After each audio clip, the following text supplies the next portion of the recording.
अस्सलामुअलैकुम वरहमतुल्लाहि वबरकातुहू। Dear students, उम्मीद है आप खैर आफियत से होंगे और दुआ है अल्लाह पाक से अल्लाह पाक हम सबको अपने हिफ्ज़ व अमान में रखें। यूनिट नंबर 4 से आज हमारा टॉपिक है इनकम टैक्स। इनकम टैक्स जैसा कि नेम से ही वाज़ेह है कि ऐसा टैक्स जो इनकम पर पे किया जाता है उसे कहते हैं इनकम टैक्स। और ये टैक्स एनुअल इनकम पर पे किया जाता है, यानी पूरे साल की इनकम कैलकुलेट करने के बाद उस पर ये टैक्स लागू होता है। और इसका रेट गवर्नमेंट ही फिक्स करती है और इसके रूल्स जो हैं ये वक्तन फ़वक्तन चेंज होते रहते हैं जब गवर्नमेंट चाहती है। और इनकम टैक्स के लिए एक सर्टन लिमिट है इनकम की, उतनी इनकम होगी देन ही टैक्स पे किया जाएगा, अदरवाइज़ नहीं।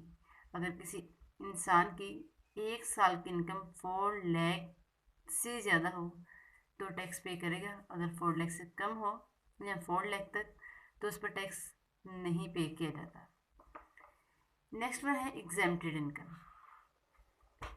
ऐसी इनकम जिस पर टैक्स पे नहीं किया जाता उसे कहते हैं एग्जेम्प्ट इनकम, यानी वो इनकम जो टैक्स के अंडर नहीं आती, मसलन ज़कात, इस पर टैक्स पे नहीं किया जाता। सेकंड वन, अगर हमें किसी ने गिफ्ट दिया, गिफ्ट में मनी दी, तो उस पर भी टैक्स अप्लाई नहीं होता। तो ये तमाम इनकम्स जो हैं ये एग्जेम्प्टेड इनकम्स कहलाती हैं। ऐसी इनकम्स या ऐसी मनी जिस पर टैक्स लागू नहीं होता। नेक्स्ट वन है टैक्सेबल इनकम। तो फिर वो इनकम जिस पर टैक्स लगता है, ये टैक्स लागू होता है, उसे कहते हैं टैक्सेबल इनकम। और टैक्सेबल इनकम हम कैसे फाइंड कर सकते हैं? जो हमारी टोटल इनकम है उसमें से जो हमारी टोटल इनकम यानी एनुअल इनकम पूरे साल की इनकम है उसमें से अगर हम एग्जेम्प्टेड इनकम माइनस कर दें तो हमारे पास टैक्सेबल इनकम आ जाएगी। और टैक्सेबल इनकम अगर 4 लाख से एक्सीड करे, यहाँ पर मैं लिख देती हूँ ये एनुअल इनकम की बजाय टैक्सेबल इनकम की बात है। अगर टैक्सेबल इनकम इतनी हो देन ये रेट ऑफ टैक्स आपको दिए जा रहे हैं। अगर टैक्सेबल इनकम की लिमिट जो है वो 4 लाख तक हो तो उस पर रेट ऑफ टैक्स है 0%। अगर 4 लाख से ज़्यादा 4 लाख 1 से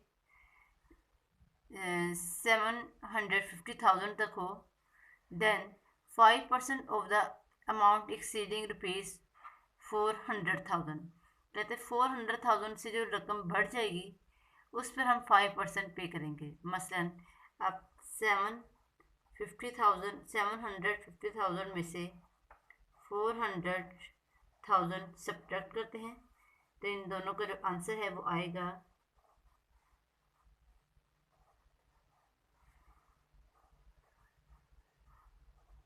350,000।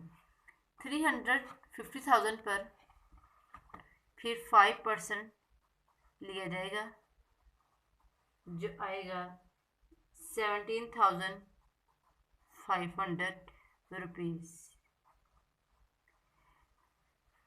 तो 750,000 अगर आपकी इनकम है देन आपने पहले 4 लाख सब्ट्रैक्ट कर दिया, क्योंकि 4 लाख पर यानी 400,000 पर टैक्स नहीं होता, 0% रेट है। तो जो एक्सीडिंग अमाउंट है उस पर 17,500 जो है वो रेट बन रहा है।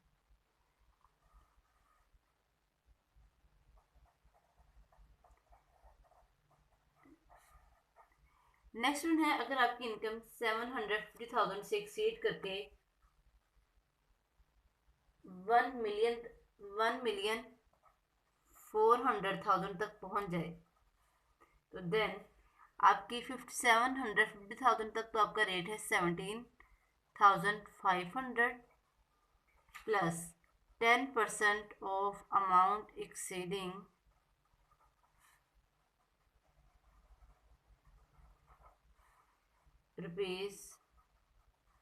₹750,000। यानी अगर आपकी रकम जो है 1,100,000 तक है देन आप 750,000 को सब्ट्रैक्ट करेंगे क्योंकि उस पर आपका टैक्स जो है वो 17,500 है। तो जो एक्सीडिंग अमाउंट आएगी उस पर 10% लेंगे, जैसा कि यहाँ पर मैं कर रही हूँ।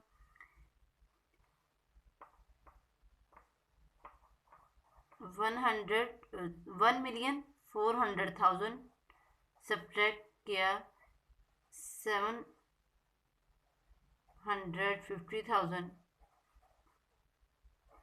इस पर आप लेंगे 10%। और इसके अंदर ये 17,500 प्लस करेंगे तो आपके पास इस स्लैब का टैक्स आ जाएगा।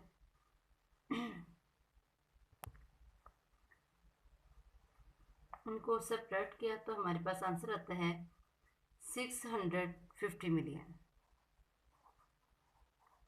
इस पर 10% लेंगे तो हमारे पास आंसर है 65,000। अब 4 मिलियन तक 400,000 तक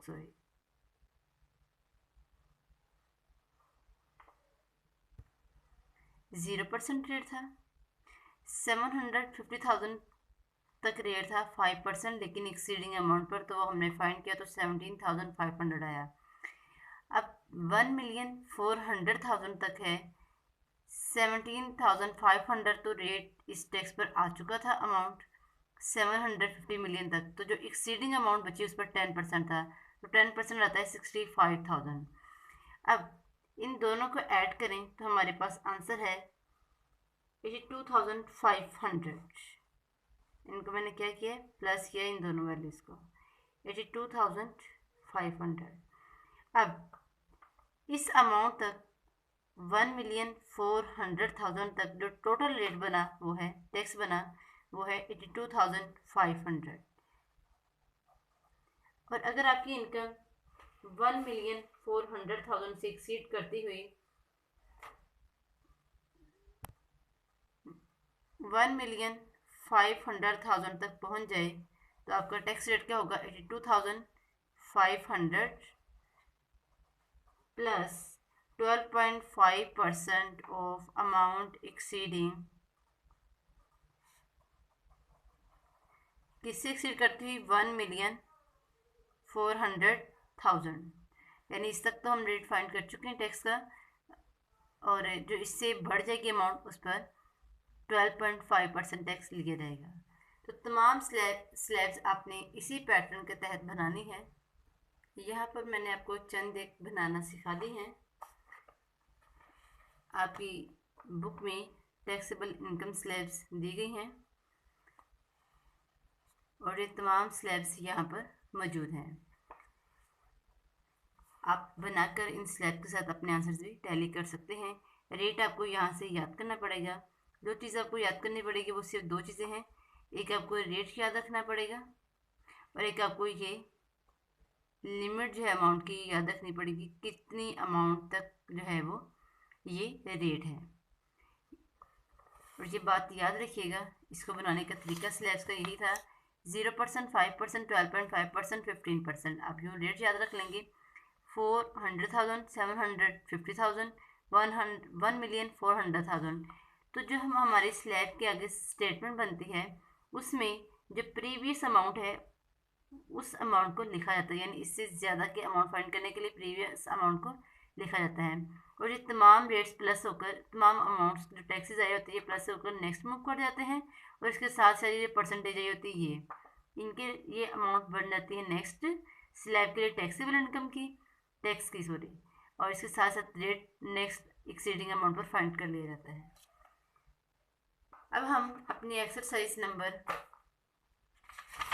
4.8 से क्वेश्चन नंबर 1 सॉल्व कर रहे हैं। The annual income of a person is ₹420,000, calculate income tax when tax rate is 5%। अब हम अगर अपने क्वेश्चन को बहुत इजी वे में करना चाहते हैं तो हम जस्ट ये स्टेटमेंट लिखेंगे, 5% of the amount exceeding ₹400,000, 5% of the amount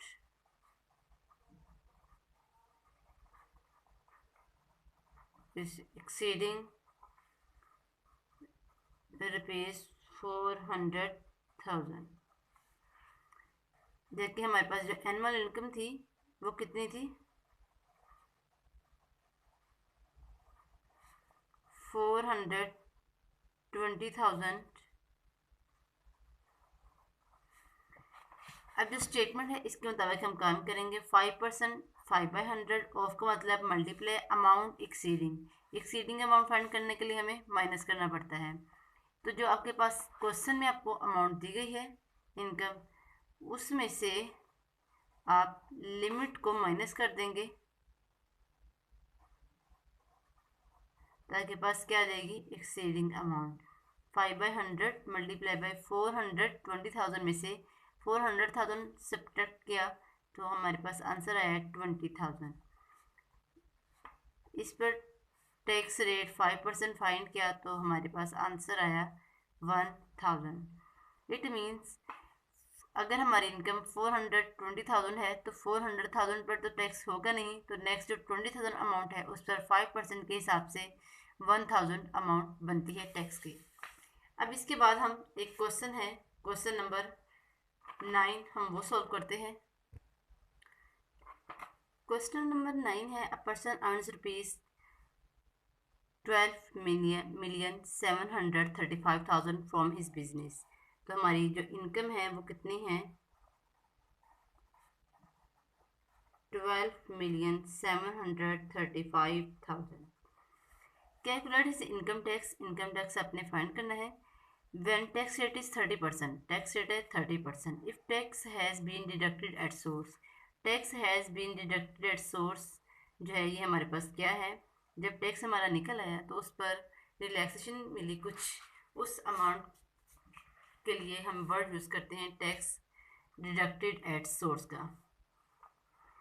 तो ये हम तभी सब्ट्रैक्ट कर सकते हैं जब हमारे पास टैक्स आ जाएगा। How much money he has to pay, तो ये बताएं कि आप उसे कितना टैक्स पे करना पड़ेगा। सबसे पहले तो हम इस अमाउंट पर टैक्स फंड करेंगे, देन टैक्स आने के बाद जो टैक्स में हमें छूट मिली है, राहत मिली है, उसे हम सब्ट्रैक्ट कर देंगे तो हमारे पास वो अमाउंट आ जाएगी जो इस आदमी ने पे की है। तो first of all same as it is हम अपनी बुक से सिलेक्ट जो 30% वाली है उसकी वही स्टेटमेंट लिख लेंगे। इस पर आपको अमाउंट बता दी गई है और आप इस अमाउंट को किस तरह फाइंड करेंगे इसका तरीका भी आप सीख चुके हैं। तो हम ये सेम एज इट अमाउंट लिख लेते हैं, स्टेटमेंट लिख लेते हैं, rupees 1,425,000 plus 30% of the amount exceeding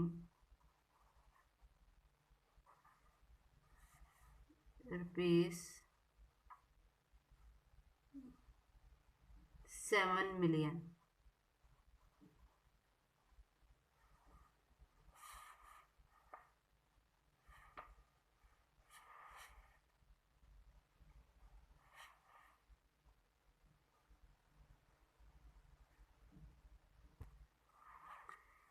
then इस स्टेटमेंट के मुताबिक 1,425,000 प्लस 30%, 30/100 ऑफ का मतलब मल्टीप्लाई अमाउंट एक्सीडिंग अमाउंट हमेशा हम ब्रैकेट में फाइंड करते हैं क्योंकि सबसे पहले हमें यही फाइंड करनी पड़ती है। अदरवाइज अगर हम ब्रैकेट नहीं लगाएंगे तो फिर बोर्ड मार्क्स के मुताबिक पहले मल्टीप्लाई हो जाएगा और क्वेश्चन रॉन्ग हो जाएगा। तो इसलिए इसको आपने हमेशा ब्रैकेट में ही लिखना है।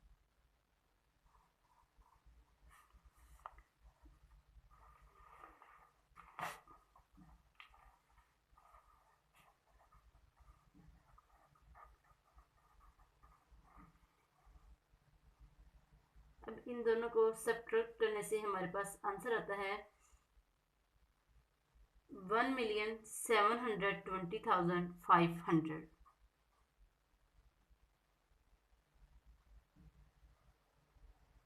नहीं बल्कि इनको माइनस करने से हमारे पास आंसर आता है 5,735,000।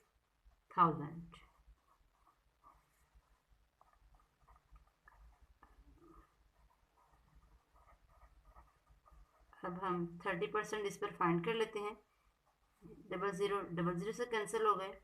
30 को 75 मल्टीप्लाई बाई 57350 57,350 से मल्टीप्लाई करते हैं तो हमारे पास आंसर आता है 1,720,500। अब हम इन दोनों को ऐड कर देंगे तो हमारे पास जो टोटल टैक्स बनेगा इस अमाउंट पर 12,735,000 पर वो बनेगा 3,145,500 रुपीज़। ये हमारा टोटल टैक्स आया है, जबकि हमारे पास टैक्स डिडक्टेड एट सोर्स जो है वो है 200,000। अब हम वो अमाउंट निकालेंगे ही हैज़ टू पे the amount the tax paid by him. वो कितना है 3,145,500 minus 200,000 is equal to 2,945,500 rupees.